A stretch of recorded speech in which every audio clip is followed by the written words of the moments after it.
આજ રોજ અહીંયા અહદ ક્લબ સ્પોટ જે લોખંડવાળા રોડ કહેવાય છે સરખેજ વોર્ડમાં ત્યાં આગળ ડીવાયએમસી સાહેબની રજૂઆત કર્યા પછી અહીંયા સ્થાનિક લોકોની ખૂબ જ સમસ્યાઓ હતી અને વારંવાર અમને આ અંગેની અમને કમ્પ્લેન્ટ મળતી હતી। ત્યાર પછી અમે અહીંના એ અને એસીને વાત કરી, રજૂઆત કરી, ત્યારબાદ ડીવાયએમસી સાહેબની મંજૂરી મેળવી અને આ 2 દિવસ અગાઉથી કામ શરૂ કરવામાં આવેલું છે। અત્યારે અહીંયા સરખેજ રોડમાં જે લોખંડવાળા રોડ કહેવાય છે ત્યાં આગળ કામ ચાલુ છે। જનતાના કેટલાક પ્રશ્નો હતા, વરસાદી પાણીના કારણે રોડ ખૂબ જ ખરાબ થઈ ગયેલ હતો, તો આની પરમિશન લીધા પછી 3 દિવસથી રાત્રે દરરોજ અહીંયા કામ શરૂ છે।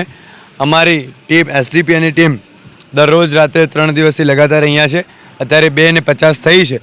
અમે અહીંયા રાત્રે અહીંયા છીએ કેમ કે કામમાં કોઈ દખલઅંદાજી ન થાય, કામ સારી રીતે થાય તેની નિરીક્ષણ સાથે અને અહીંના જે કામ કરનાર ટીએસ સુપરવાઇઝર તથા અહીંના જે કામ કરનાર મજૂર વર્ગ છે એમની સાથે રહી નિરીક્ષણમાં અને કામ સારી રીતે બને તે માટે એસડીપીની ટીમ જનતાના કામ માટે સતત તત્પર છે।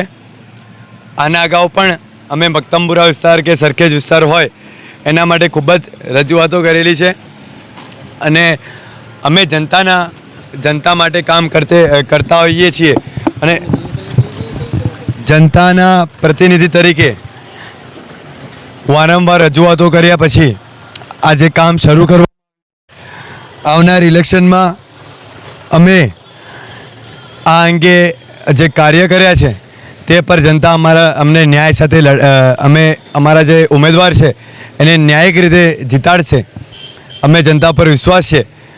જ્યારે અમે પાવરમાં ન હોવા છતાં આવા કાર્યો કરાવી શકીએ છીએ, રાત્રે જનતા માટે સેવામાં તત્પર રહી શકીએ છીએ, તો અમે જ્યારે જીતીશું ત્યારે કેવા અને વિકાસના કામો કે જે જનતાની બેઝિક જરૂરિયાતો છે, ડ્રેનેજ હોય, પાણી હોય, રસ્તા હોય, રોડ હોય, એવા જે બેઝિક પોઈન્ટો છે જેના પર કાઉન્સિલરો કામ નથી કર્યું, ધ્યાન નથી આપ્યું એવું લાગી રહ્યું છે મક્તમપુરા વિસ્તારમાં। અને આજ રોજ જે અમને જે કમ્પ્લેન્ટ મળી હતી તે પ્રમાણે અમે કામ શરૂ કરાવ્યું છે। મક્તમપુરાની જનતાને અમે એક અપીલ કરવા માંગીએ છીએ કે આવનાર ઇલેક્શનમાં અમારી એસડીપીના જે ઉમેદવાર જે પણ પાર્ટી ડિસાઇડ કરે છે એ ઉમેદવારને ન્યાયિક રીતે જીતાડો। તમારા હકની લડાઈ જે રીતે જે 4-5 વર્ષોથી જે 7 વર્ષોથી એસડીપી લડી રહી છે, અમે એવા મેંઢક નથી વરસાદી કે જ્યારે ઇલેક્શન આવે ત્યારે બહાર આવું અને જનતાના કામ કરવા। અમે તો જનતાની સાથે 365 દિવસ છીએ। જ્યારે પણ જનતાને જરૂર પડે છે ત્યારે એસડીપી તેમની સાથે હોય છે।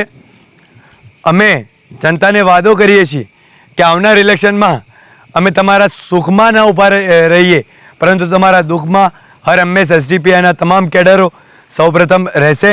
અમારા તમામ કેડરો એવી રીતે મહેનત કરી રહ્યા છે, જનતાના હિતના એટલાક પ્રશ્નો હોય છે કે તમામ અમદાવાદ શહેરમાં જેટલા બી વોર્ડ છે એમાં કોઈ પણ જનતાનું સમસ્યાનો જે પણ પ્રશ્ન હોય તે માટે અમે જનતા માટે લડેલા છીએ। જનતાની હર એક સમસ્યા હોય, રોડ, રસ્તા, ગટર, એવી બેઝિક જે જરૂરિયાતો છે જનતાને મળવી જોઈએ, પ્રાથમિક જરૂરિયાતો છે જે જનતાને મળવી જોઈએ એના માટે લડી રહ્યા છે। અને જ્યારે મુસ્લિમ સમાજમાં મોબ લિંચિંગ થતા હોય એવા જે કિસ્સાઓ છે એમાં પણ અમે લડીએ છીએ। તો આવનાર ઇલેક્શનમાં મક્તમપુરાની જનતાને અપીલ કરું છું કે અમો એસડીપીઆઈ પાર્ટીના જે પણ ઉમેદવાર હોય કે જે પાર્ટી ડિસાઇડ કરે એને જીતાડી અને એમને વોર્ડમાં મોકલે, કારણ કે તમારી બેઝિક જરૂરિયાતો છે જે પૂરી થતી નથી। તમારી ડ્રેનેજ લાઈન હોય, જ્યારે પણ વરસાદ આવે એટલે તમારા ઘરમાં પાણી ભરાઈ જાય, જ્યારે પણ વરસાદ આવે એટલે રસ્તાઓ રોડ તૂટી પડતા હોય, પરંતુ એના માટે કોઈ પ્લાનિંગ નથી કરેલો। કોઈ કાઉન્સિલરો, અમુક તો કાઉન્સિલરો એવા છે કે અમે રોડના માટે રજૂઆત કરી છે, રોડના માટે રજૂઆત કરીને કાઉન્સિલર હોવા છતાં પણ આ કામ ન થતા હોય અને આટલા દિવસો લાગતા હોય તો કાઉન્સિલરને પણ અમે કહેવા માંગીએ છીએ કે અમે વગર પાવરે આટલા 5 દિવસોમાં કામ શરૂ કરાવ્યું અને તમારા લેટર હેડ તમારી રજૂઆત, તમે તો પદ પર છો, જનતાના મતથી જીતેલા છો, તો તમારે તો આ ફરજમાં આવે છે। જનતાએ તમારા પર વિશ્વાસ કરીને તમને વોર્ડમાં મોકલ્યા છે અને આ તમારા ફરજમાં આવનાર કામ છે, તો તમારે રજૂઆત કરવી જ પડે અને કામ કરાવવું જ પડે। જો કાઉન્સિલરો જ કામ આ રેગ્યુલર કરાવતા હોય તો અમારા જેવા લીડરો અને બહાર આવવું ના પડતું હોય, કેમ કે આવી કેટલીક બી જનતાઓને એવી સમસ્યાઓ છે. રાત્રે 3 વાગે અમારા લીડરો ઉપર, અમારા કાર્યકર્તાઓ પર ફોન આવે છે કે અહીંયા પાણી ભરાઈ ગયા છે, અહીંયા ગટર બ્રેક મારે છે. એના માટે અમે રાત્રે 3 વાગે પછી તમારા ઘરે ગયેલા છીએ. અમે જનતાના હર એક પ્રશ્નમાં, હર એક દુઃખમાં અમે સૌપ્રથમ આગળ મળેલા છીએ. આગળ પણ અમે એક જ વાયદો કરીએ છીએ કે અમે તમારા સુખમાં જો કોઈક વાર ના પહોંચી શકીએ, પરંતુ તમારા દુઃખમાં સૌપ્રથમ અમે પહોંચીશું. એની અમે ખાતરી આપીએ છીએ. આવનાર ઇલેક્શનમાં તમે જે ન્યાયિક રીતે અમારા જે ઉમેદવારો છે, જે અમારા મક્તમપુરા વોર્ડમાં પાર્ટી જેને ડિસાઇડ કરે એને જંગી બહુમતીની સાથે વોર્ડમાં મોકલો અને તમારા જે બેઝિક પ્રશ્નો છે, જે બેઝિક જરૂરિયાતો છે તમારી, એની પૂરી કરવાની અમે ખાતરી આપીએ છીએ.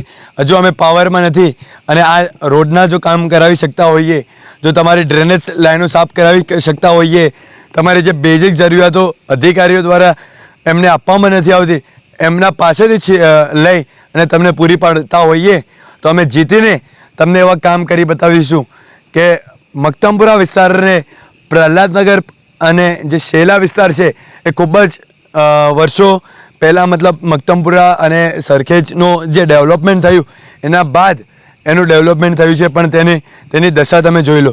જ્યારે વરસાદના પાણી આવે કોઈ દિવસ ત્યાં પાણી નથી ભરાતા. એવી અમે એની જનતાને એવા અમે પ્લાનો લાઈન આપીશું. અમારા જે પણ કેન્ડિડેટ હોય મક્તમપુરાની જનતા એને ન્યાયિક રીતે લડાવે, જીતાડે. અને અમે હર એક વોર્ડમાં એવું નથી કે સરખેજમાંથી લડવાના છીએ એટલા માટે સરખેજનું કામ કરીશું. અમે કોઈ પણ વોર્ડમાં ન લડવાના હોઈએ, પણ જનતાની સમસ્યાઓ છે તો અમે સૌપ્રથમ તેમની પાસે જઈશું અને તેમની તમામ જે જરૂરિયાતો છે એ પૂરી કરવાની તમામ કોશિશો કરીશું. अगर आपको दिलचस्प और जानकारीपूर्ण वीडियो पसंद हैं तो हमारे YouTube channel Muslim of Gujarat को अभी सब्सक्राइब करें, वीडियो को लाइक करें और ज़्यादा से ज़्यादा शेयर करें ताकि हमारा संदेश दूर दूर तक पहुँचे. आपका सपोर्ट हमारे लिए बहुत मायने रखता है. शुक्रिया.